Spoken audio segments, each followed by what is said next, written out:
Jayesh Patel, director Sumul dairy. Sumul dairy 1200 જેટલી સભ્યો મંડળીઓ સાથે લગભગ 2.5 લાખ સભાસદો દરરોજનું 25 લાખ દૂધ સંપાદન કરે છે.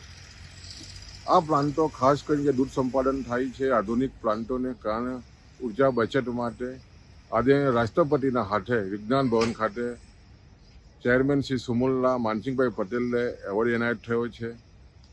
આ એવોર્ડ સમગ્ર સુમુલ પરિવારના કર્મયોગી કર્મચારીઓ અને પશુપાલકોની મહેનતને કારણે આ શક્ય બન્યું છે. ને ખાસ કરીને પ્રમુખશ્રીનો જે રીતે પારદર્શક વહીવટ અને સતત માર્ગદર્શન હેઠળ આ સુમુલ ડેરી ખૂબ જ પ્રગતિ કરી રહી છે.